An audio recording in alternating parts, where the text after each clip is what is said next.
Hello, and welcome to episode 88 of Expertise is Overrated, the podcast that takes the time to answer the questions you didn't know you didn't want the answers to. I'm Vib. And I'm Sean, and neither of us has any clue what we're talking about. But that's fine, because we'll just invert a Mobius strip and invent time travel in an evening. Wow, that actually That's threw staying. me. Save it. Save it. Even though I read it before, that still threw me. That's going in the final version.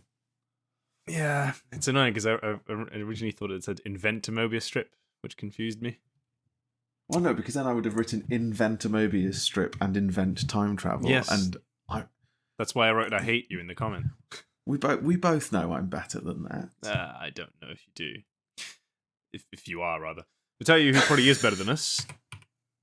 Superheroes? Superheroes, yes, absolutely. Yes. Got it in one, and that's the last time we'll agree on anything, I'm sure. This is going to be so messy. We've not done lists for a long time. We haven't yelled at each other for a long time. Yeah. This is I'm going really to be pleased. that. I'm really pleased that we're correcting both of those problems in one episode. In one episode, for sure. Now, This is going to be so bad. I don't know if you found this as difficult as I did. I guess a huge disclaimer up front, because a lot of superhero stuff is obviously based on comics. Yes. Which I have read none from outside of Belgium and France, essentially. In that case, should be in a good place, because I've read infinitely more comics than you, in that I've read 2. Exactly. Which is interesting, because at least 2 people on my list... no, actually, only one is comic only, and it's just through some research that I found this person, and I think is interesting. One does actually have a film. So a lot of this is based on film, so feel free to yell at us, or me anyway, for that.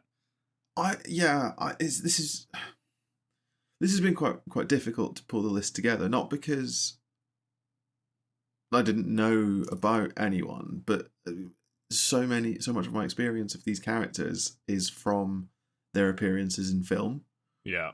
So I don't know how much of some of my list is driven by how much I like the actor and the performance, as opposed to like the idea of the superhero as such.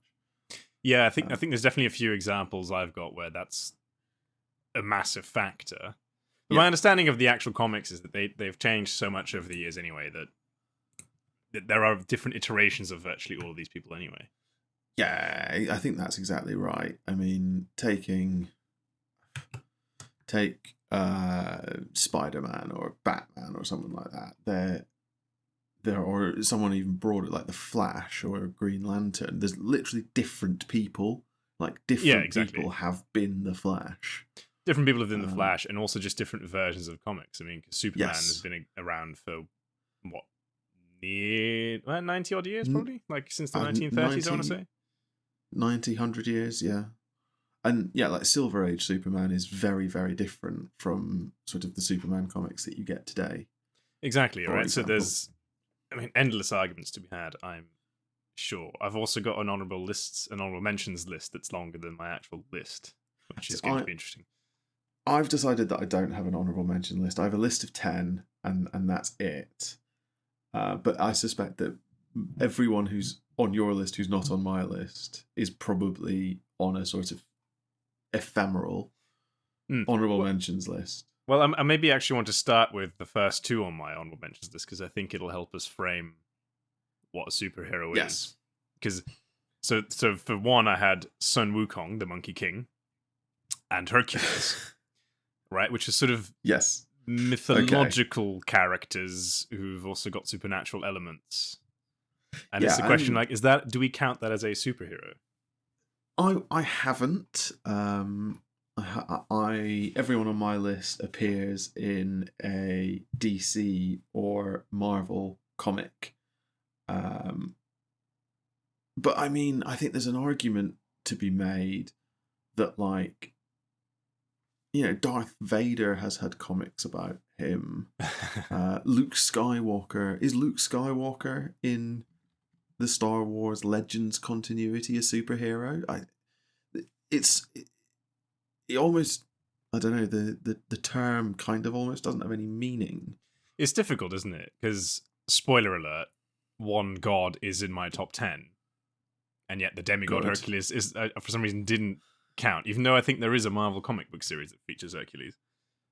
There is. Well, there's I think he also features in DC. Maybe it's DC. I apologize if that's the case. But well, there's certainly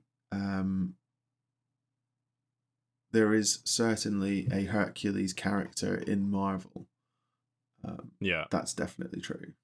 I think where I landed on him was that when I think of Hercules, I really think of the Greek mythological character. Yes. Whereas when I think of someone like Thor,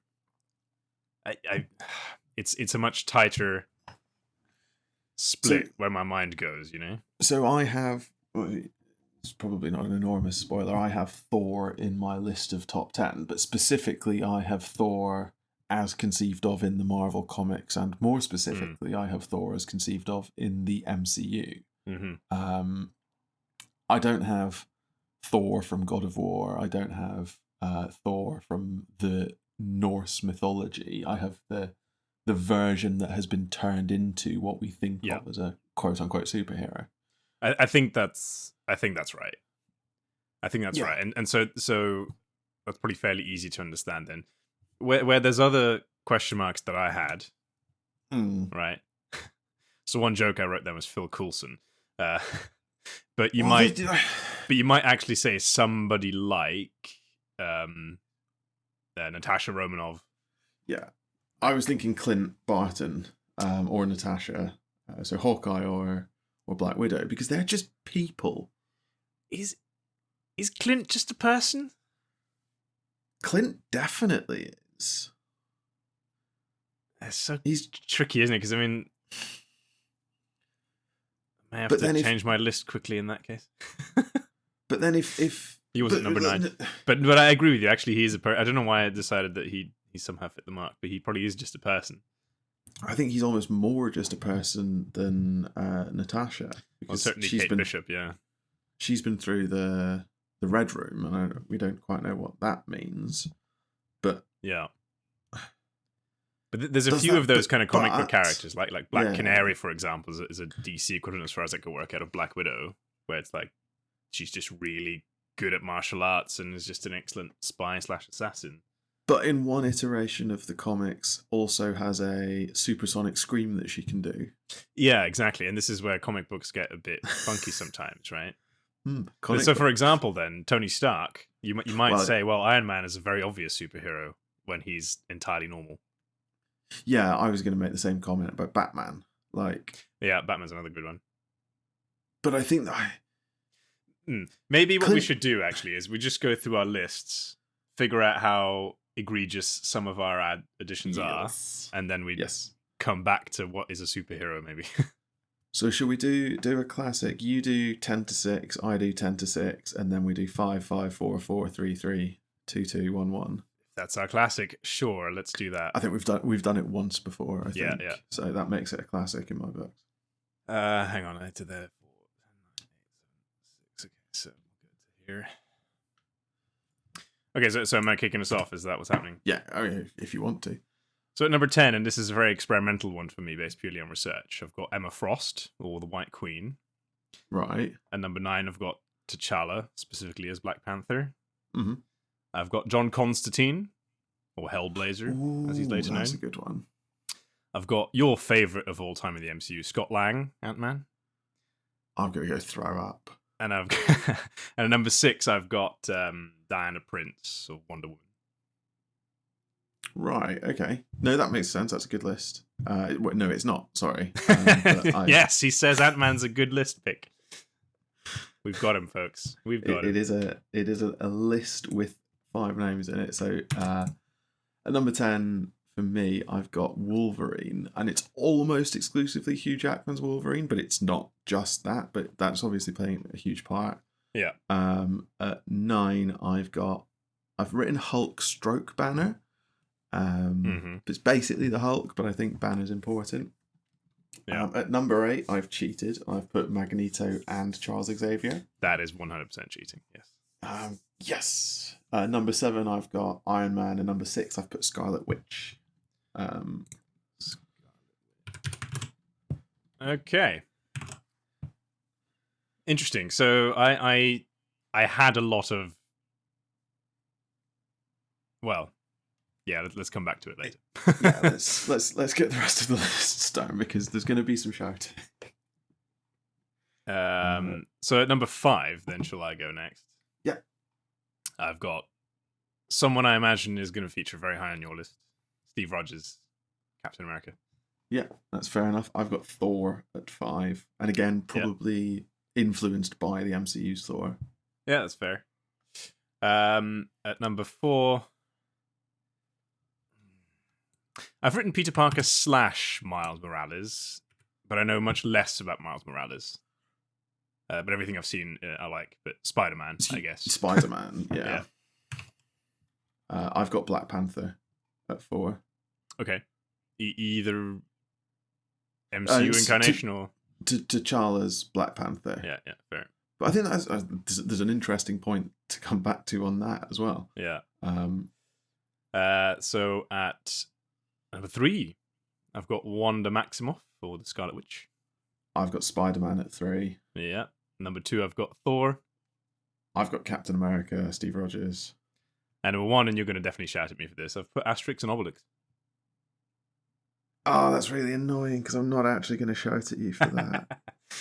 we may have to come back to whether or not they are superheroes, but yeah, that's where we're going to fight. But no, that's actually really irritatingly good. No, I've got Superman at number 1. Yeah, no surprise to anyone because you're a basic I know. bitch. I've not really surprised anyone with my Superman being the best superhero, but that's the point of Superman.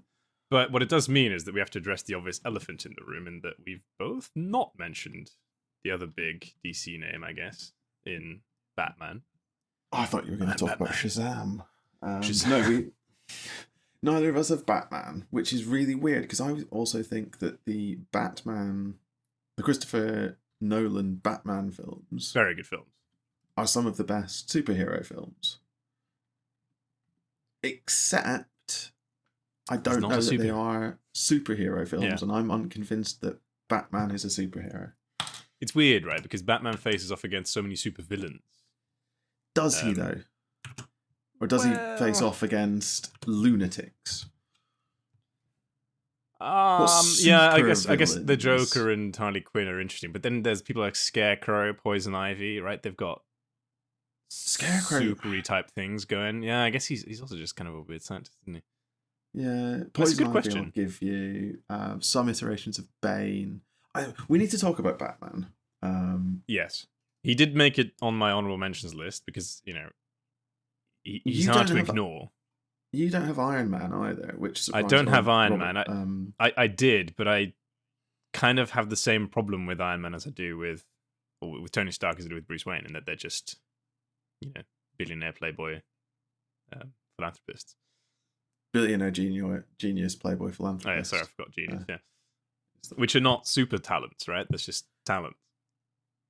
It's really difficult. So should we do that first then? So we've got our lists. First off, I don't think there's any completely mental additions in yours. Again, because you're a basic bitch. I mean, your number 8 is outrageous in that you've just put Magneto and Xavier into one spot, and that's completely unacceptable. Well, basically, I just wanted to put Magneto, but Magneto is 100% a supervillain. So I needed to add I consider to make it okay. Because aside from the genocide stuff, if we put to one side for a moment the fact that he's a genocidal lunatic, but is he that much of a lunatic? At times he is, and at times he's not that bad.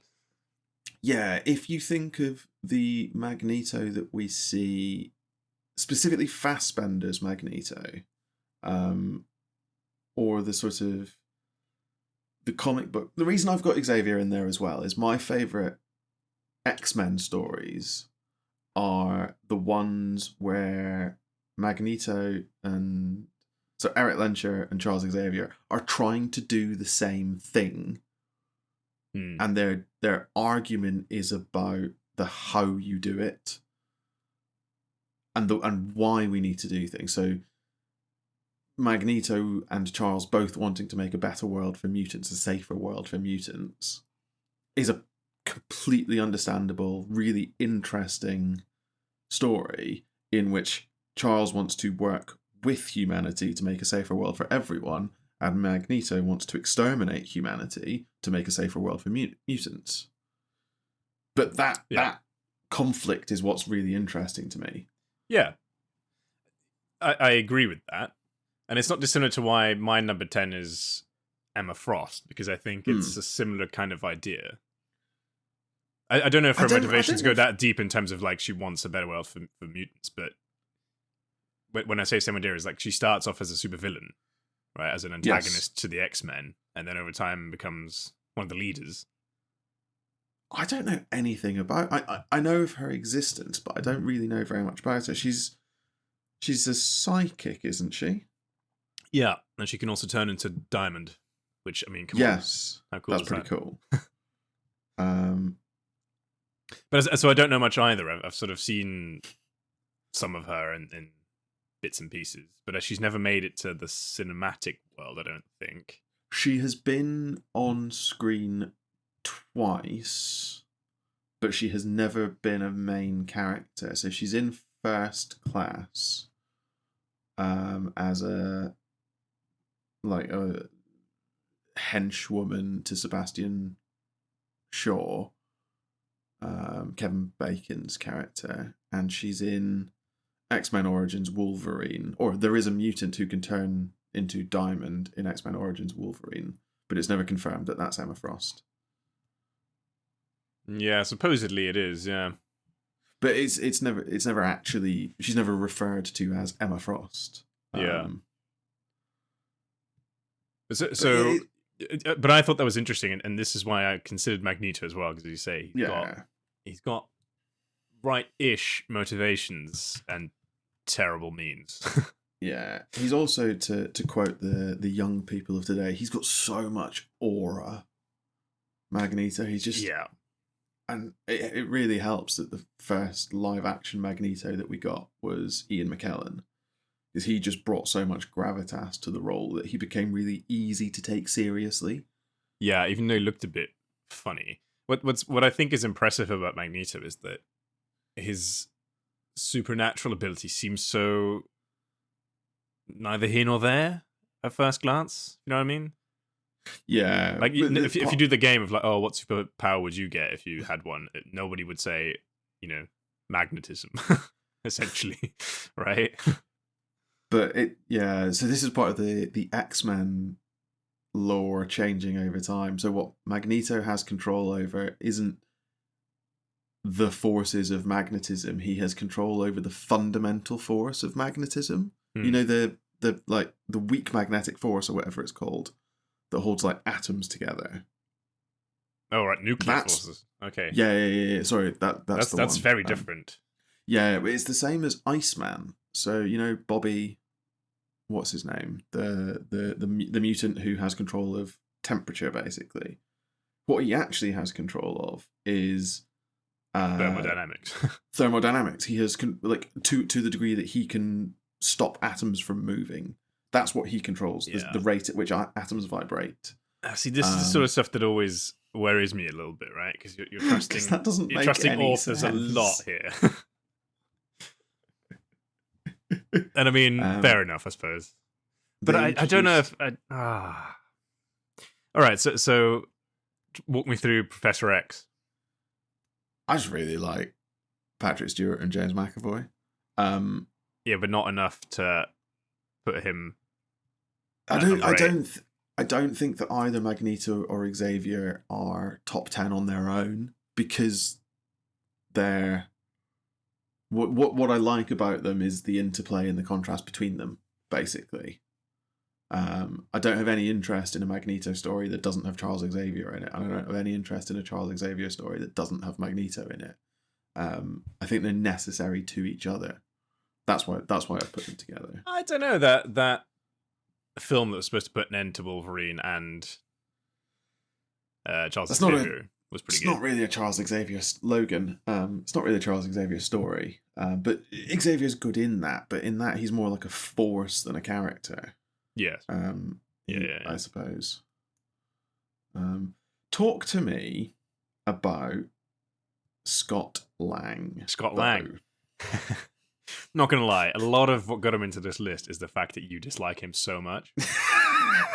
I have to count that in my appreciation of Scott Lang, the character. That. Aside from that, I do think. What do I think? I mean, Paul Rudd. Who doesn't like Paul Rudd? And that's. I guess Ant-Man was also played by Hank Pym, which I guess is potentially also interesting. I just think the character's quite the actual film aside, for example. I think the concept of the character is quite interesting, right? Because people always say, "Oh, yeah, ants are so strong they can lift all this sort of stuff." So what about if we had somebody who can do that? Yeah, but none of that makes fucking sense. Yeah, but none of anything makes any sense, mate. All right. Captain America, which is like the most basic sort of superhero power, makes no sense either. The human body would just break.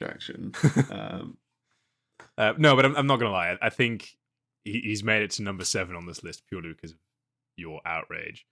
I feel like someone like Hulk is probably more deserving to be up there, or Wolverine. Yeah. I mean, that's why they're in my list, because they're more deserving. But my issue with Wolverine, because Wolverine was on my list for a long time, and maybe this is unfair because I'm sure it's not just him, but effective immortality is a bit, and B, I mean, I guess the entire X-Men saga, but it feels like Wolverine in particular, just so much shit happens, you know? Like, how many times do they all die, and then everything dies, and then somehow they're all back again? It's like, I know that's kind of a trope in a lot of American comics, but I feel like Wolverine exemplifies that too much. Yeah, you're right that that's a specific Wolverine problem, because Wolverine comes back from vaporized. Yeah. His healing factor makes no sense. I've got quite a lot of time for Wolverine as just being like a short, hairy, angry man given superpowers, but not given anything else. Like, his superpower is actually that he's a really effective healer. But they also gave him knives for hands. Yes. And he's really angry. Yes. Like, that's a terrible idea. But I really rate it. Yeah. No, I mean, I like Wolverine, the character, and Hugh Jackman's portrayal of it in the cinematic world is fantastic. Yes. It's just too problematic for me in many ways. That's fair. That's absolutely fair. I'll give you that. And yeah, so why did you put Banner / Hulk at number 9? Because again, he was so close to making my list. Why have I put Banner / I think Hulk is fun. Yeah. Like, the concept of a being that gets stronger the angrier they are is just quite fun. I like that there are interesting stories to tell as Hulk, and there are interesting stories to tell as Banner. The more I think about it, the more I think Professor Hulk was a huge mistake in the MCU. I was just thinking the same thing, right? Yeah, because it fixes the problem. Yeah. And then you just have a super strong, super smart character with like zero conflict. Exactly. I really like, there's a line in Age of Ultron where Banner says to Wanda, "I could choke the life out of you and never change a shade." And it's delivered by Mark Ruffalo, like the coldest I've ever seen someone deliver a line. Yeah. It's horrific. It's terrifying, and it's so good. And I think that's really, really, like, Banner himself is a really deep, dark character, and the Hulk is just like this rage monster basically that lives inside Banner. But the Hulk can only exist because Banner has that rage inside him to begin with. Yeah, well, but the whole "I'm always angry" thing is not. Oh, exactly. Just him saying that, right? I think it's just true. Yeah, it's a control thing. He's always angry, but he becomes the Hulk when he loses control of his anger. Yeah. And Or his lets road himself to into control. becoming Professor Hulk, I think, is really interesting. But yeah, as you say, afterwards, Yes. it's kind of It's a really good gag. yeah, especially in Once. Endgame, they treat it exactly as a gag, right? And it kind of Yeah. works. But I wouldn't want to see an entire film No. based on it. So, did you consider She-Hulk at all? Because I did for that reason, in that I thought because Professor I Hulk did. is a bit bland, I at least thought that She-Hulk's legal career is potentially kind of interesting. I don't like. So I liked She-Hulk. I thought it was a very good TV program. I don't like that, as you say, She-Hulk is essentially just Professor Hulk. Because when she transforms, she still seems to be pretty much in control. She's just big and green. Yeah. But what I liked about it, I think, is hair. that therefore, like, a lot of her problems were, real life problems. Yes, and I liked that. I liked the problems of dating. I forget the character's name, which is really frustrating me. But as not She-Hulk, and then as She-Hulk, and the difference and all. I really enjoyed that. But I don't think Professor Hulk was good. Basically, Yeah, no, I agree. So and I don't think it works for She-Hulk either. Yeah, no, fair. And ultimately, I think that's why both Hulks didn't make it on my list in the end, because Yeah, that's fair. a lot of what makes them good is that sort of conflict that you don't get. Yeah, I want Banner to be. I want Banner and Hulk to be in conflict more than working together. I want them to work together sometimes, but I think you could have done Endgame. Right, I mean, this is completely off piste, but you could have done Endgame differently. So the time travel element of Endgame up to Natasha's death, basically, have Banner be Banner, and then he turns when he learns of Natasha's death, but he's in control. But that's when you do Professor Hulk, and it's not actually Professor Hulk, but it's Banner and Hulk working together because they're both angry. Does that make sense? I hate how much I like that, actually. But yeah, no, that because the fact that it also happens off screen is such a disservice to the character. Yeah, you should. So what you do? They come back, and you have the moment where Barton drops to his knees, and you at that moment, Banner changes and he rips out of his time suit and all of that, and everyone is like, "Calm down, big guy." And Thor does the joke, "Sun's going real low, sun's going real low" type thing, and then it's Hulk's face, but Banner's voice comes out, and it's like, "Fix this." And he turns to Tony and he says, "We fix this," or something like that. Yeah. No, I think that would have been much, much better. Yeah. Yeah. But anyway, that's just. I fully agree with that. And there's an Old Man Logan comic where Hulk eats Wolverine, and then Wolverine cuts his way out of Hulk, and it's really funny. So that's another reason why Hulk made it on my list. Yeah, that's fair. That's entirely fair. And then for the rest, we kind of agree on many things. Okay, no, actually, okay. So walk me through Iron Man, but not Batman. Iron Man is a superhero. Neither Tony Stark nor Bruce Wayne, are superheroes. But Iron Man is a superhero, and Batman isn't. Because Iron Man can fly. Ask him, Batman. No, he can. He can only fly downwards, mind you. Batman can fall with style. He's probably got some car. He's probably got a jetpack or something. Yeah. Why is Batman? I sort of know what you mean, though. Iron Man is a superhero, whereas Batman isn't, even though both people operating those characters are not superheroes. I like.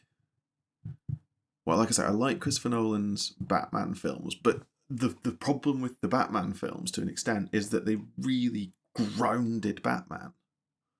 He's just a police officer who dresses up with loads of money. Yeah, he's the master vigilante, really, isn't he? Exactly. The issue is that so much of the literature and the lore, and even one, if not more, of the films, have Batman being an antagonist of Superman's and therefore being on par with him. So And Superman is there's your that. number one Yes. hero. Now, I know this isn't necessarily a power ranking. At least I don't think it's a power ranking, because if it is, then I've really fucked it up.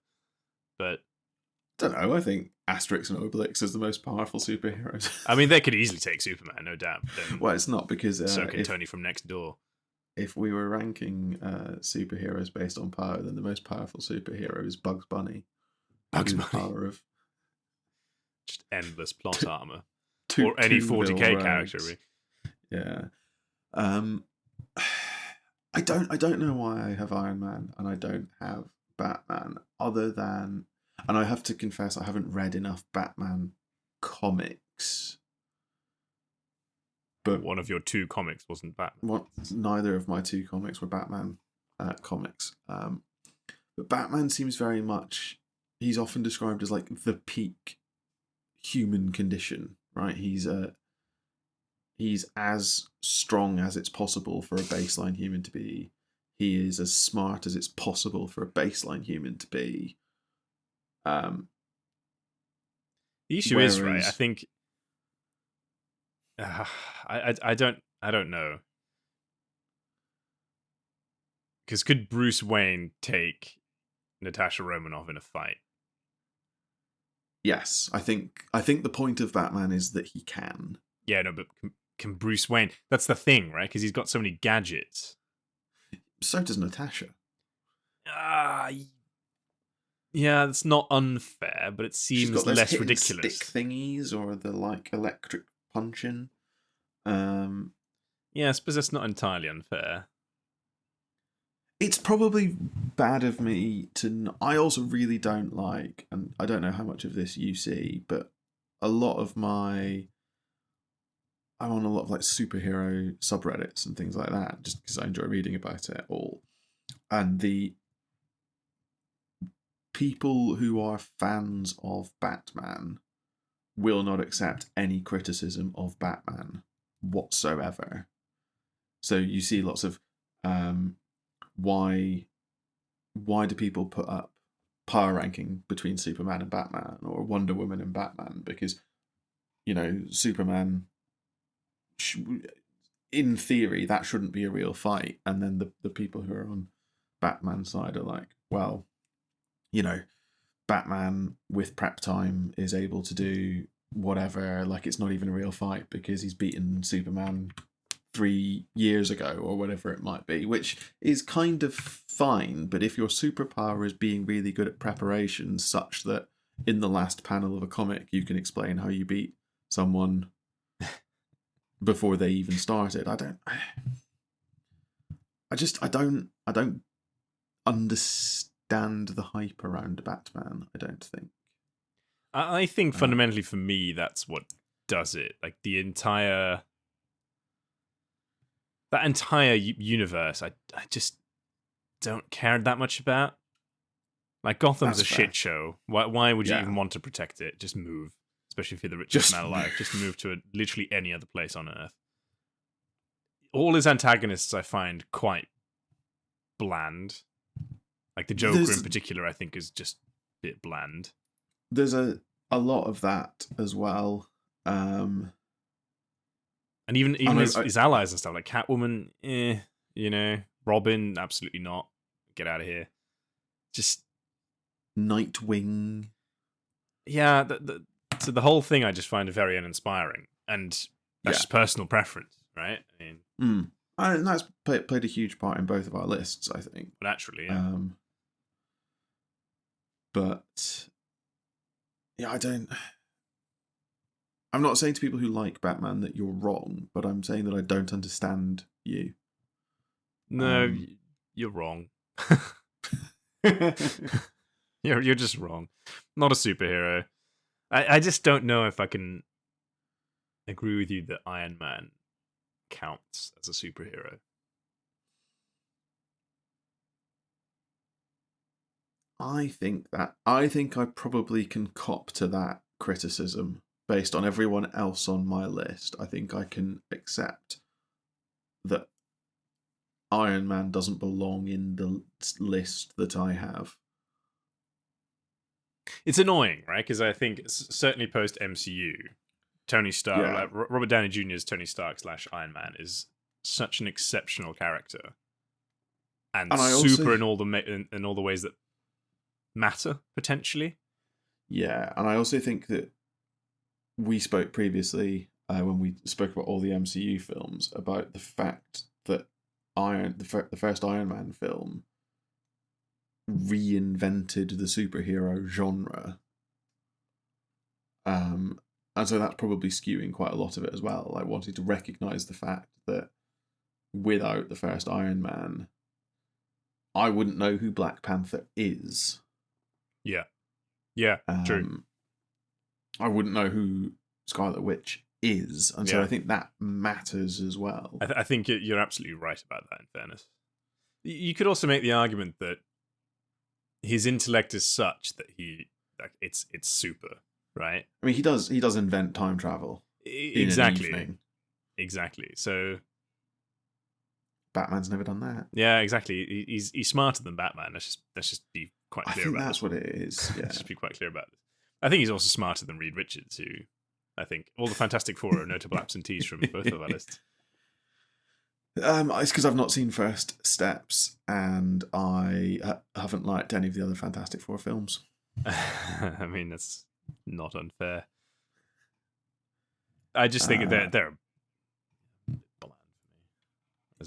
I'm going to take Iron Man off my list. Who would you replace him with? I'm trying to think of who can I just slot in at number 7 rather than having to rework my list. So I'm going to give you some of my honourable mentions for consideration. Let's hear that.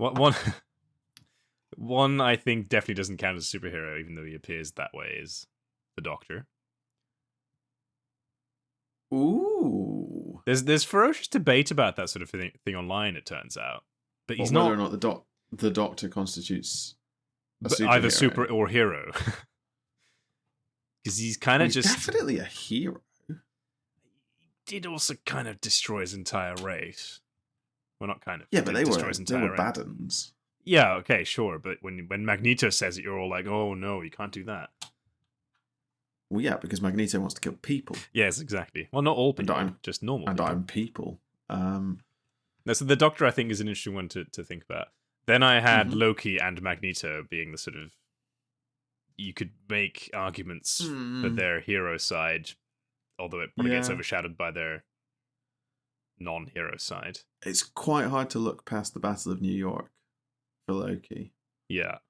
Then I had Zatanna and Sailor Moon, purely because they look absolutely ridiculous, and I'm here for it. That's like peak comic style. Also, repping the other end of One Punch Man. No, Zatanna is the DC character. She and I think her dad both just dressed like completely ridiculous street magicians, and I'm kind of here for it. That's good, yeah. Well, like One Punch Man and Sailor Moon, I think, just making sure that people realize that it's not all just US. Yes, no, I just don't know enough about any of it. Although I know that... Yeah, you know who I'm going to put in at number 7? I've also got Captain Marvel, I think she's pretty good. Or Matt Murdock. As a fellow lawyer, that should inspire you.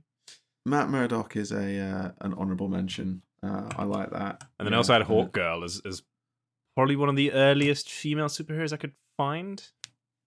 Also being from like the 1930s. Yeah, but... I know nothing else about her. Being a hawk seems kind of weird. She's in the new Superman film. Hawk Girl is in the Superman film, and it's really, really weird and never really dealt with. We need to talk very briefly about the new Superman film. I imagine we'll do it when we get to talking about my number 1, but it is an absolute time. I just really don't want to talk about your number 1. It's genuinely fantastically weird, and I love it. Yeah, I've been putting it off because, and I guess this is sizzle for a soon to be released episode. You really hate Superman. Yeah, it's going to be what you call a hot take, what I just call a normal take, is that Superman is horrifically overrated. Right. So before we come to that, then you've got Wonder Woman on your list, yes. And I don't. Yeah. Sorry, I'm putting Invincible on my list at number 7. Invincible? I don't even think I know Invincible that. from the comics, the Invincible comic series, and the Amazon Prime adaptation thereof. Invincible, or Mark Grayson. It's cool. I like Invincible. It's a fun watch. Yes, yes, I know who that is. That's the one where I said the hallmark of this alien race is they all have fantastic mustaches. Yeah. See, it's interesting because part of me was like, "Oh, you're going to come up with some character from The Boys, and then you're going to struggle to explain why they're superheroes." But I guess you did see the light that they aren't, in fact, heroic at all. I did work that out about the Boys. Yes, that one has come to light for me. Don't worry. But yes, I've got Wonder Woman. I very nearly had Wonder Woman, and then I started to think about Wonder Woman's appearances in the DCEU, and realised that it's really hard to look past those. And I don't know enough about Wonder Woman in comics. I know that she's one of the big 3 for DC, alongside Superman and Batman. And it's mostly why she's on my list, I think, because I was like, I kind of need somebody other than John Constantine in my list who's DC. Yes. And I thought of all the DC characters I know well, and I thought she's definitely the one up there. I thought the first Wonder Woman film wasn't bad. I also thought the first Wonder Woman film wasn't bad until the last... Yeah, until David Thewlis showed up, and you're like, well, this is not usually something that ruins a film. No, more David Thewlis doesn't usually ruin a film for me, but it did there. Yeah, Ares was just spectacularly weird. In just a classic DCEU twist, where they're like, oh, let's fuck this film up somehow for a reason. What we really need is for the hero to fight someone big in CGI. Yeah, exactly. But I think Wonder Woman's character, from my understanding, is also just... Yeah, she seems objectively quite good. She's got some interesting gear, one of which is, one of those pieces of kit that she's got is an invisible plane, which, I mean, how pointless, but I also want it. I love that she's bulletproof, but also has bulletproof bracers. Yeah. I think that's just where they're like, we need something interesting and fun. I think she kind of hits the spot with that. I also like that her... Because she comes from the Silver Age, where you always had to be able to turn the superpowers off. So the way that you used to be able to turn Wonder Woman's superpowers off was have her be tied up specifically by a man. Which... Yes. And also, obviously, she comes with the lasso of truth. Yeah. Which, if you tie someone up with it, they have to tell the truth. I mean, isn't that just a hilarious invention? I love that. There's just so much like bondage adjacent stuff for Wonder Woman. Exactly. It's really weird. It really wears that side pretty openly. Yeah. Right? They're always skirting around the fact that it's probably not okay. It's really what I like about it. Her author was just going through some stuff. But also just like, and maybe this is based on the film more than anything else, her alter ego, Diana, which I guess is just also her name. Yeah, it's not a great alter ego. But she's kind of just, I don't know, it feels like she's very quietly become just quite well-to-do. And she's like a bit like Indiana Jones with superpowers, and Indiana Jones has had hundreds of years to invest intelligently. Yeah. Which I kind of like. Yeah, that is quite funny, where she's like working in the Louvre or something and then gets on a plane in first class. And I'm like, I don't think that people who work in the Louvre do that. I mean, if it is, then I need to change jobs. Yeah, no, absolutely. No, I think Wonder Woman's fine. I very nearly put her in my list, but I don't know. I think if we talk about the DC big 3, as it were, I don't know if that's necessarily the right term, but certainly when I think about DC, I think those 3, right? And we've decided Batman, rightly, not worth it. Yeah. Wonder Woman, sure. I can kind of see why you don't have her. Let's talk about the big one then. John Constantine. John Constantine. I mean, that just needs no explanation. Sorry. No, that's excellent. One of the best superhero films made, I think. The Keanu Reeves one? Yeah, exactly. That's very good. Have you seen the more recent TV series? No, not yet. It's very good. It's on my list of things. But honestly, because I thought of him quite late, and I just really like his Wikipedia entry as well, you know, portrayed as a working class warlock, occult detective, exorcist, and con man from Liverpool stationed in London. I was like, you know, what more do you want from a character? It's so good. He's basically a British Harry Dresden. Yes, exactly that, yeah. No, that's really... I'm really annoyed I forgot about John Constantine, because, one, the Keanu Reeves film is such a time. It is a real time. And fantastic. Has one of the best depictions of Lucifer I think we've ever had on screen. I feel it's sort of flown under the radar still. I don't know. I feel people aren't making a big enough deal of it, but maybe it's just my view on that. I need to rewatch that film. It's been ages. Harry Dresden's an interesting one to mention, by the way. Yeah. Didn't even feature in my thoughts because I don't consider him a superhero, even though I guess he objectively would be. Yeah, I think that's... Although potentially he's an anti-hero. I guess we don't really know yet. But it's really worthy of being thought about, right? And I just didn't. It's such a loaded term. I think that's the problem. Yeah, somehow wizard, because then you're like, well, does Dumbledore count as a superhero? And I think the answer is no, except that it should maybe be yes. But then if Harry Dresden and Dumbledore don't count, why does Doctor Strange or Wanda? Yeah, or Constantine? I reckon so Doctor Strange is interesting. Let's put that one to the side, but Wanda counts because, you know, Infinity Stone fuckery, and she's unique.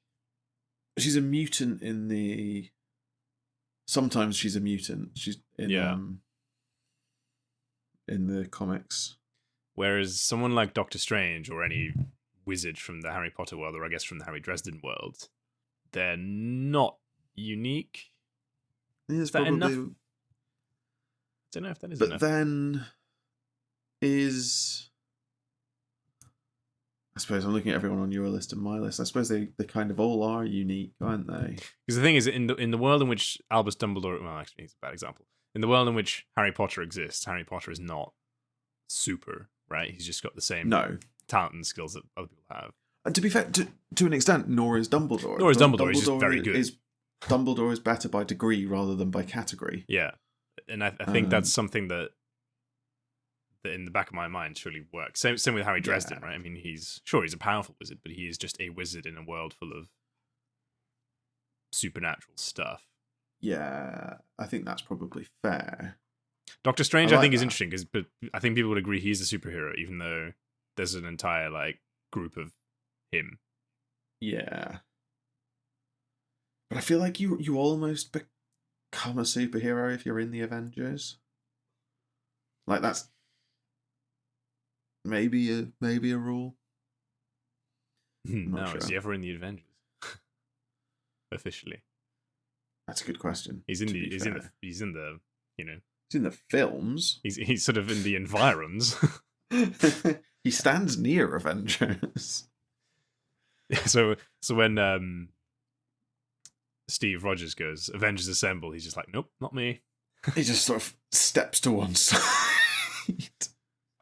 Yeah. I think he is a superhero. I can't explain why. Nor do I have to. No, we're entirely at liberty. I'm actually surprised that you've put Superman above Captain America. Why have you done that? So, mostly because I didn't really know what we were ranking, other than just a generic top 10, because you asked if we should have more specific criteria, and I said no.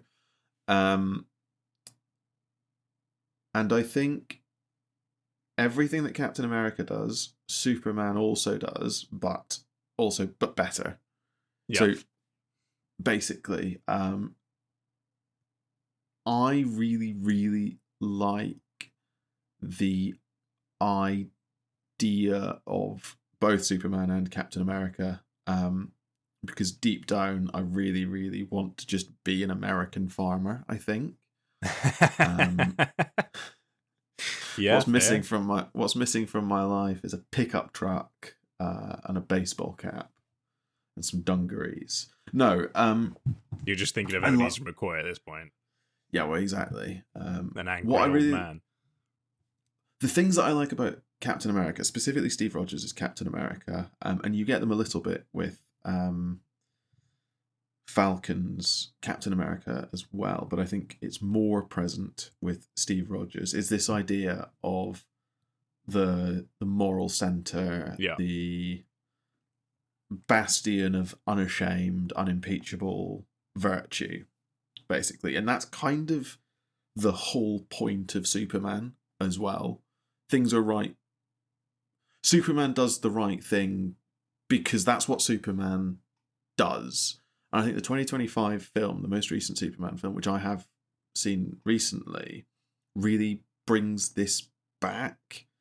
There's a fantastic scene where Superman plus others are trying to protect Metropolis from a kaiju, because that's just the kind of thing that happens in Metropolis. And in the middle of the fight, Superman takes the time to rescue a squirrel from being crushed for no reason. No one's watching. It's not anyone's specific squirrel. He just does it without thinking. And I think that, to me, it's a bit silly, but it also really captures this idea of like someone who is so capital G good, basically. And that I really rate that. Superman is presented as someone who is unfathomably powerful. There's a comic book in which, for some reason, Superman is going up against Dr. Manhattan, who, from the Watchmen comics, who is capable of rewriting reality in any way that he chooses. An honorable mention for me, by the way, the Watchmen. Yeah, fantastic. And Dr. Manhattan keeps trying to rewrite reality to not include Superman. And it's physically impossible. It's essentially the one thing that Dr. Manhattan discovers he can't do, because Superman is a necessary component of the universe, of the DC universe, because he's the embodiment of the superhero story. Yeah. He has in-universe plot armor, basically. Yeah, but that's the thing. He's pure and utter bullshit. And that's why I think it's actually very insulting to Captain America that you would sully Captain America's name by likening him to Superman. Because I think what makes Captain America so good is that even in the absence of superpowers, that person, Steve Rogers in particular now, is just a fantastic person. But I think that's the point about Superman as well. Superman would try and do all the things that he does without. See, there's no knowing that, right? Because we only ever see him when he's on Earth, really. In which case, he's super strong, and that's not. It stacks the deck, right? That's not necessarily true, because you see Smallville's Superman, for example, Tom Welling, depowered by kryptonite every fucking episode. And every time he's depowered, he's still trying to do the heroic thing. He might be less capable, but but that's because he deep down knows that the kryptonite will eventually go away, because plot armor. I don't think that's fair. I think it's entirely fair. I think you give Steve Rogers a kryptonite shield, like embed some kryptonite in with the vibranium, and you've got one of many countless Superman killers in the MCU world, Marvel world. Superman is such overrated dog shite. It's just not even. I can't even begin to understand. He's so unbelievably bland. Clark Kent is more interesting. But I'm not. I wouldn't argue with that. I think the point is that Superman is the alter ego. Clark Kent is the moral center. Yeah, except that's not true though, because Superman is like Kal-El, the person, is the person. Clark Kent is his alter ego. No, I don't think that's true. I think Clark is the core identity. No, he's complete and utter bullshit. No, right? Because he essentially really... knows he's invincible. That's the whole problem with him. He doesn't put himself in any real danger. Ever. No, there's a except those times where he dies and then reincarnates, because comics. there's a DC comic in which Diana ties up Superman and Batman and others with the lasso of truth and gets them to like say their name. And Superman refers to himself as Clark Kent, as contrasted with Bruce Wayne, who refers to himself as Batman. And afterwards, everyone's like, "Why are you so fucking weird, Batman?" Yeah, like, what? That's who I am. Bruce Wayne is my alter ego. I'm Batman. See, but the point is, I bet the explanation there is that Superman just isn't actually controlled by the lasso of truth, because Superman, and therefore bullshit, and therefore plot armor, and therefore one of the worst characters ever written into the pantheon of characters. Superman is absolutely controlled by the lasso of truth, because the lasso of truth is magic, and one of the things that Superman is not specially resilient against is magic. He's only got regular resilience to magic. Just regular old resilience. Well, he's no more resilient than you or I would be to magic. Yeah, I think one thing you mentioned there, it really hits the nail on the head, and I'll come on to a proper hot take at some point on Superman, I do promise. But so much of Smallville and so much of any Superman story is just, haha, kryptonite, and then he suffers, and yes, he tries, and at the end the kryptonite goes away, and he just unleashes the full power of Superman. You're like, well, that's a twist that absolutely nobody saw coming. I think that's fair. I mean, I think the Justice League film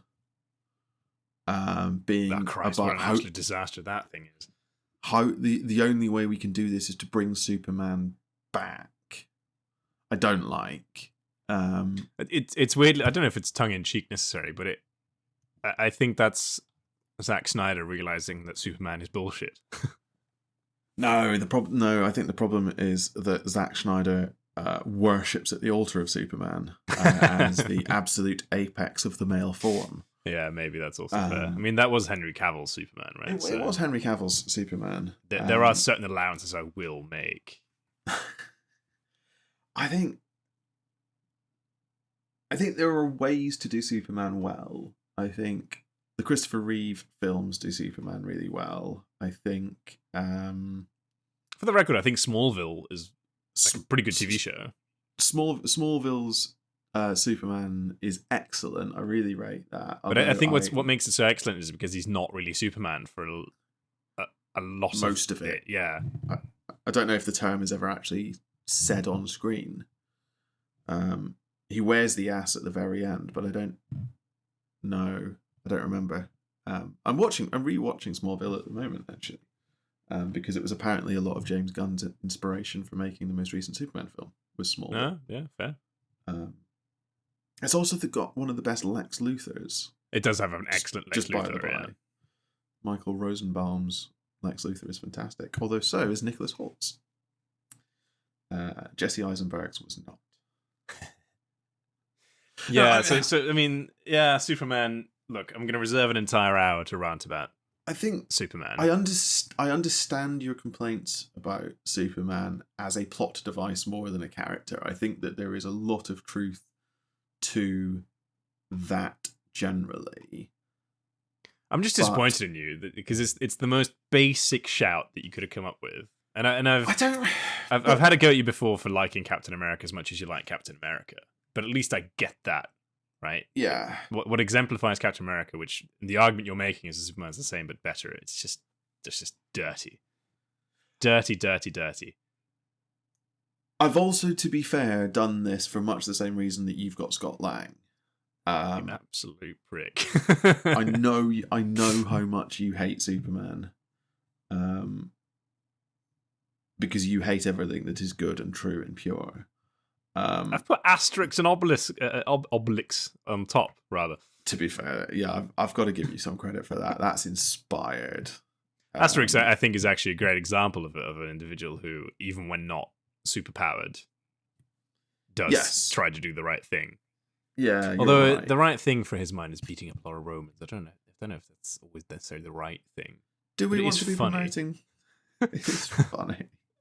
I really like Asterix and Obelix. I mean, Obelix's real superpower is just the ability to consume that much wild boar. Is, I think, one of the most impressive talents on both of our lists, actually.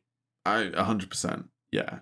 The fact that he can chow down on like 3 wild boar just by himself is really quite something. Way more impressive than anything we've seen. World-ending powers be damned. You know, that's the talent that I want.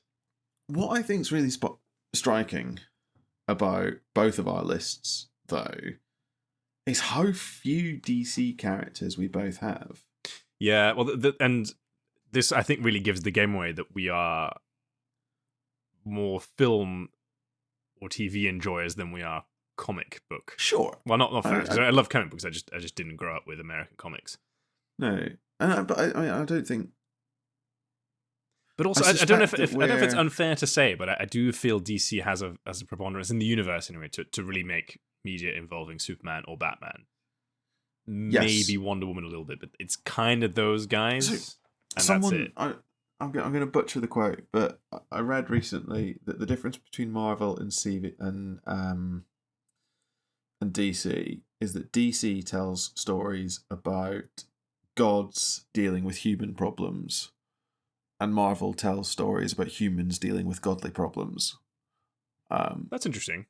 Which I quite like. It's awkward, therefore, that Thor is second on my list, but but most of Thor's problems, if we think, putting Thor: The Dark World to one side for being, excuse me, atrocious, a lot of Thor's problems are human problems. Yeah. And within his society, he's not. I mean, I suppose he is a bit outrageous, is special. But you know, he's an outlier. But then so is his father. Yeah. Oh, in fairness, Heimdall was another one of my honorable mentions, just because. I mean, a lot of that comes down to Idris Elba being Idris Elba, I think. But I was just really sad that we never really saw Heimdall cut loose, right? Yeah, I know, it's a real shame. You see it a couple of times. I would have really liked to see. Yeah, just Heimdall going absolutely ham at some point and using his like actual power, like the Farsight type stuff that he has. But I suppose that's a bit abstract. Yeah. No, but I agree. I think Marvel just has so many more interesting characters. I feel like the playing field is much more leveled. The Avengers just sit better with me than the Justice League, for example. It's all I mean, you've got who have you got in the Justice League? The problem is the Justice League has issues. Like the Flash is boring, I think. Although a lot of people do like the Flash, and fair enough. Aquaman, no, doesn't really do it for me. Have you got Cyborg? Cyborg. You've got Shazam. You've got Green Lantern. Now, Green Lantern is one that I did consider because everything I know about him, he is like outrageously powerful, but also just uninspiring and a bit naff. Spoilers for Superman. There is a Green Lantern in Superman. It is played by Nathan Fillion. Love it. With the worst haircut I have ever seen. It's so good. I'm actually going to send it to you. Please do. See, Green Lantern is clearly very hard to do on any kind of screen because it's, to this day, still one of the worst superhero films ever made, isn't it? Yeah, Ryan Reynolds is atrocious. Ryan Reynolds is Green Lantern. And we know that it's not Ryan Reynolds because Deadpool is so good. That I've sent you the very different vibe, by the way. It's so good. It's so bad, but it's so good. Oh dear Lord! Right? Is that because it's meant to be like lore accurate or something? I don't know. I don't know if that's So what Guy like Gardner Green is Lantern. meant to look like. Because I always picture him with like really dark hair and like pretty No, normal. he's specifically Guy Gardner. He's not Hal Jordan. Oh, he's going Gardner. Okay. Because Hal Jordan. Oh yeah, he does have pretty stupid hair in a lot of the comics. In fairness. Yeah, because this is Hal Jordan. This is great for anyone listening. We'll put all these pictures in the Discord at some point. That's Hal Jordan. So that's the Ryan Reynolds character, and then Nathan Fillion just looks like his know mother that Nathan put Fillion was enjoying that. Oh, he's having a great time. And at one point in the film, he sort of steps up to and threatens Superman, and it's like the only time in the film he's serious, and it's really good because he switches on a dime from this like joke gum chewing ridiculous character with a vile haircut to like, I will step to you, and you just got because David Coruscant's Superman just being like, get out of my way or I will break you in half without breaking a sweat. But it's good. Because Green Lantern as a concept, I don't know that much about them. They're kind of godlike, aren't they? In terms of their sort of strength. But it's also not one person, which I think is what confused me a lot about it. You've got the Lantern Corps. They're essentially an intergalactic police force, but they derive their power from their own willpower. So yeah, they're a bit weird, but I'm hopeful that the sort of James Gunn DC cinematic universe takes off because I want more of Nathan Fillion. Well, the issue is, and maybe this is just DC's luck, they've timed the release of that film spectacularly badly. I mean, releasing any kind of superhero film at the moment, I think, is it's done. I think about as well as it could have done. Superman. It's just called Superman. It's passed 120 million in theatrical profit recently. Okay, yeah, the budget was 225, although that never includes like a lot of the advertising and whatnot. But it has made 614, which seems like a good return on investment. Yeah, and James Gunn has finished writing Superman 2 Man of Tomorrow.